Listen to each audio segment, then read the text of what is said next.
Hai semua, selamat datang di channel Baca Saham. Pada video ini, kita akan bahas satu topik dengan judul Saham under value, bagus dan rutin bagi dividen, utang sangat rendah, dan valuasi masih murah. Untuk itu, simak video ini sampai habis ya, agar mendapat pemahaman yang utuh. Mimin mau bahas satu saham kecil yang tergolong hebat. Saham ini punya banyak kelebihan, seperti rutin bagi dividen setiap tahun, laba yang meningkat 43%, dan rasio utang yang hanya 16%. Selain itu, harga sahamnya bisa naik 26% hanya dalam waktu 6 bulan. Meski harganya sudah naik signifikan, valuasi saham ini masih rendah dengan PER 9 kali dan PBV 0,9 kali. Untuk lebih jelasnya, mari kita bedah kinerja terbarunya. Nah, karena laporan terbarunya sudah terbit, Mimin mau bahas kinerja triwulan 4 2021 saham ini. Tentu saja akan ada kesimpulan di akhir video dari aspek yang dibahas. Untuk itu, nonton sampai selesai ya. Namun seperti biasa, pembahasan ini bersifat edukasi dan bukan rekomendasi. Kamu bisa saja rugi jika beli saham ini. Untuk itu, selalu berhati-hati sebelum membeli saham. Disclaimer on ya. Pertama, aset. LC punya aset 7,54 triliun di tahun 2021, sedangkan di tahun 2020 asetnya berjumlah 8 triliun. Artinya aset perusahaan turun 0,46 triliun atau 5,75% dalam satu tahun. Sekarang mari kita bahas lebih detail. Dari total aset 7,54 triliun, perusahaan punya aset tetap sebanyak 5,82 triliun. Artinya 77,19% aset perusahaan berada dalam bentuk ini.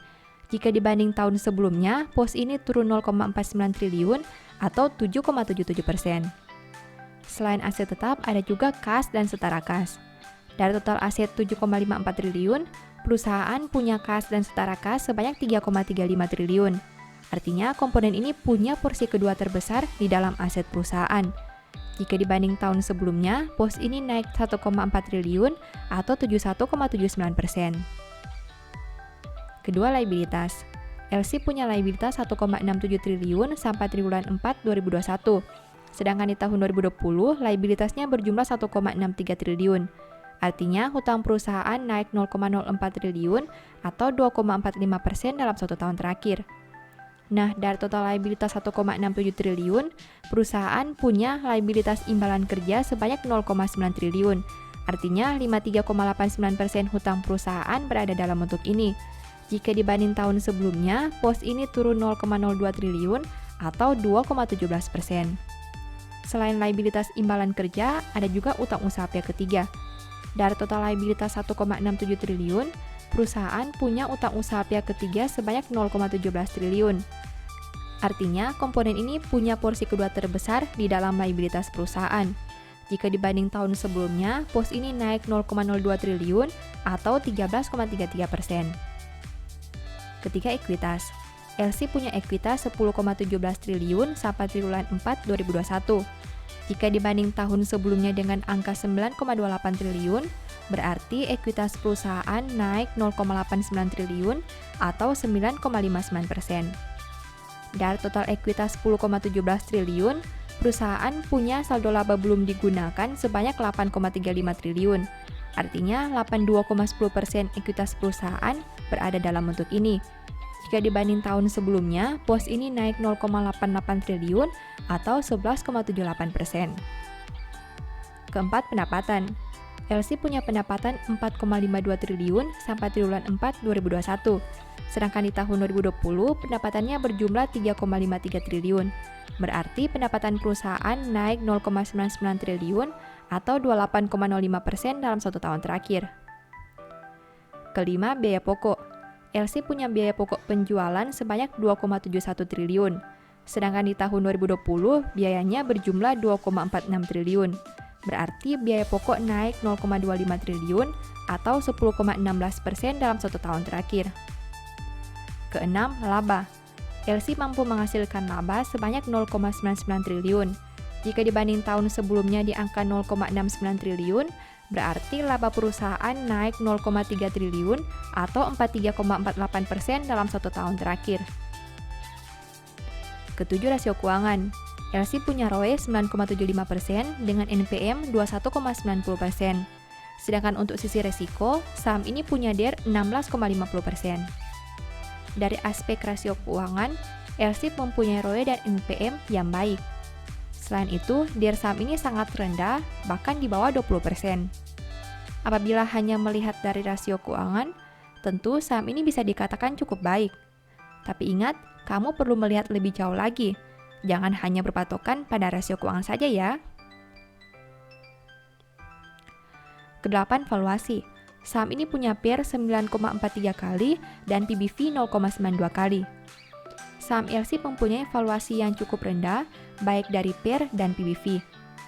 Hal ini karena laba perusahaan yang naik hingga 43% di tahun 2021, sehingga membuat valuasinya menjadi lebih rendah.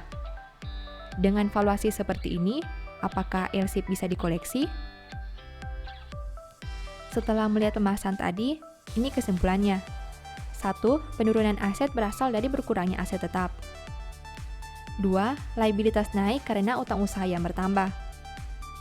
3. Pertumbuhan ekuitas berasal dari saldo laba yang meningkat.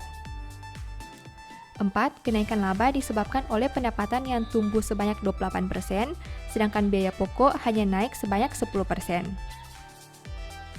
5. Rasio keuangan LSIP tergolong bagus. 6. Valuasi saham ini masih menarik untuk dianalisa lebih lanjut. Demikian analisa singkat saham LSIP berdasarkan laporan keuangan triwulan 4 2021. Selalu ingat bahwa pembahasan ini hanya dari sudut pandang pribadi. Tidak ada jaminan pasti profit dan mungkin saja kamu bisa rugi jika beli saham ini. Sebagai informasi, LSIP merupakan salah satu saham yang dibahas di Analyst Report triwulan 4 2021. Apabila kamu butuh informasi yang mendetail tentang saham ini, mungkin e-book ini bisa membantu. Dalam e-book ini membahas berbagai aspek, mulai dari hal umum hingga pada laporan keuangan secara spesifik. Ada juga perkiraan harga beli dan jual yang bisa kamu jadikan pertimbangan. Untuk pembelian, silakan chat WA ke nomor yang tercantum ya. Demikian informasi pada video ini, semoga bisa memberi manfaat kepada kamu semua ya.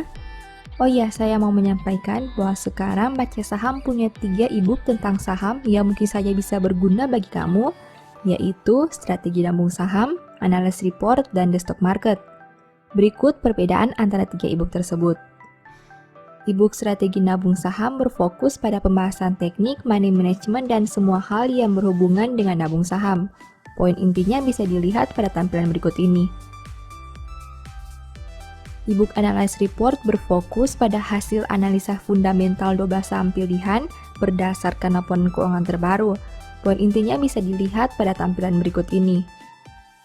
E-book The Stock Market berfokus pada panduan bagaimana menganalisa fundamental suatu perusahaan dan money management yang baik. Poin intinya bisa dilihat pada tampilan berikut ini. Apabila kamu tertarik membeli salah satu dari 3 e-book tadi, silakan chat WA ke nomor yang tertera di layar ya.